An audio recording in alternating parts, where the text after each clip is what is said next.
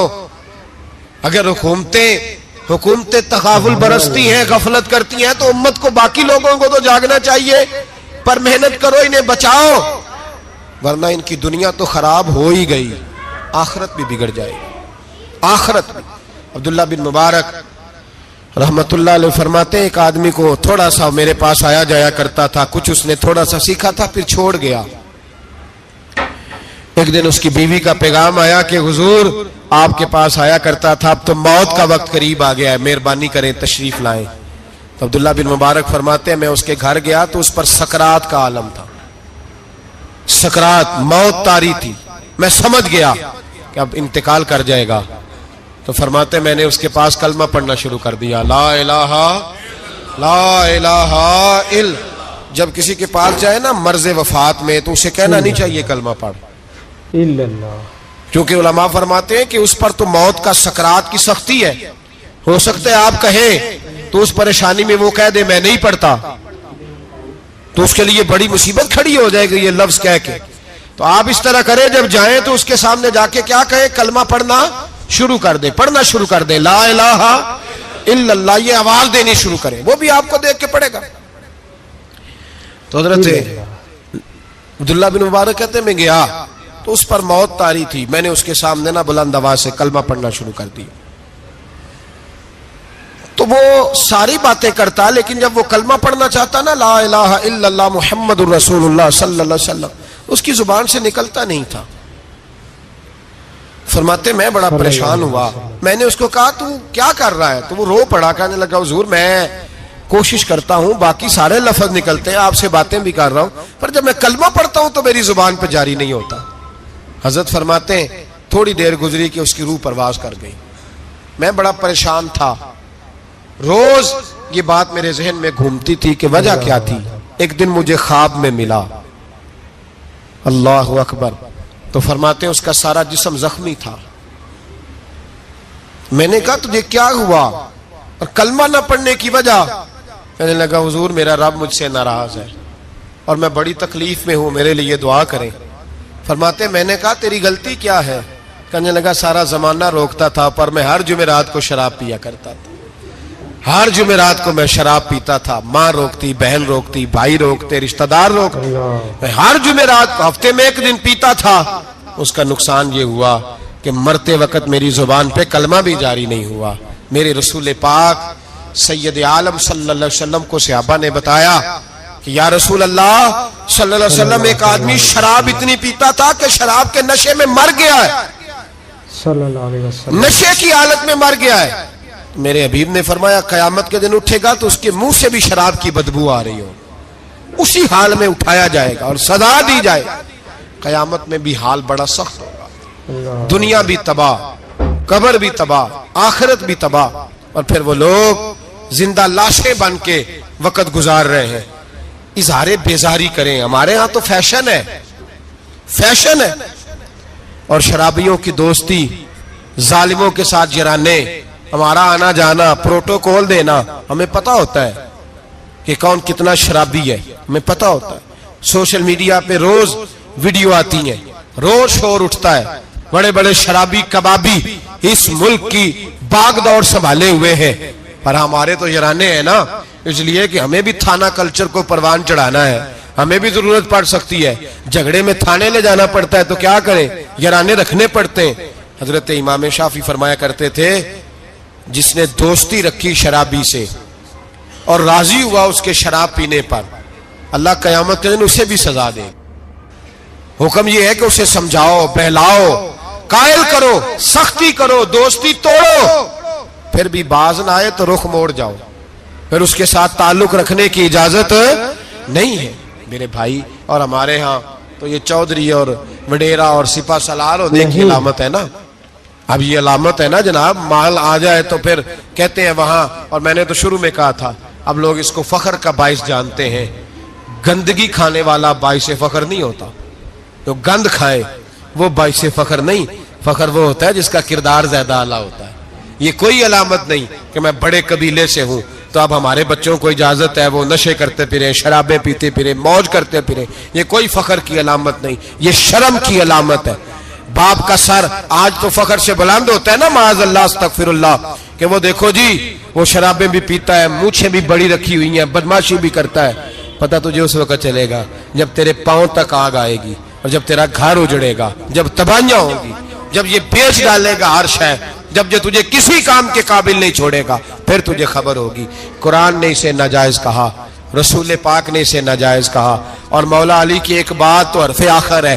کسی نے کہا حضور آپ شراب اور نشے کے بارے میں کیا فرماتے ہیں؟ تو حضرت علی کہنے لگے بہتے دریا میں ایک قطرہ گرے شراب کا اور پھر وہ دریا خشک ہو جائے اور اس کی سطح پہ گھاس ہو گئے، اور میرا گھوڑا اگر وہ گھاس کھا لے تو میں اس گھوڑے کی سواری بھی پسند نہیں کرتا. ایک قطرہ شراب گر پڑے. جناب ابو بکر صدیق رضی اللہ تعالیٰ عنہ سے کسی نے پوچھا جاہلیت کے زمانے میں تو سارے شراب پیتے تھے، آپ نے کبھی پی تھی؟ تو آپ فرمانے لگے میں وہ کام نہیں کرتا جو کرنے کے بعد بیوی اور بہن کی پہچان ختم ہو جاتی، میں وہ کام ہی نہیں کرتا. اتنا غلیظ کام کیسے کروں کہ جو پینے کے بعد یہی خبر نہ ہو کہ بیوی کون سی اور بہن کون سی ہے. میں یہ کام نہیں کرتا جو انسان کو رشتوں کی پہچان ہی بھلا دے. میں وہ کام کرتا ہوں جس میں انسان کا شعور بیدار رہتا ہے، عقل بیدار رہتی ہے، اپنی زندگی کو سنوارے، اور اگر کسی جگہ یہ غلطی ہے تو کھری اور سچی توبہ کرے، اور اگر دائیں بائیں کوئی ایسا شخص ہے تو اس کا بازو تھامے، محنت کرے، ٹائم دے، اسے اس دلدل اور گندگی سے باہر نکالے. یہ بہت بڑی نیکی ہوگی. اور ان بہروپیوں کو پہچانے جنہوں نے تھوڑے سے پیسوں کے لیے ملت کے جوانوں کی رگوں میں نہیں زہر انڈیل دیا ہے اور تباہی پھیلا دی ہے. دعا کرتا ہوں رب کریم کی بارگاہ میں اللہ ہمیں سمجھنے کی توفیق عطا فرمائے. آخر دے کے حضور آکھن منگتے دی خیر ہووے، دے کے حضور آکھن منگتے دی خیر ہووے، منگتا کبے سخی دے، منگتا کبے سخی دے، بوہے دی خیر ہووے، دے کے حضور آکھن منگتے دی خیر ہووے، دے کے حضور آکھن. اور جنت بڑی جگہ لگیا جڑی جگہ تے، جنت بڑی جگہ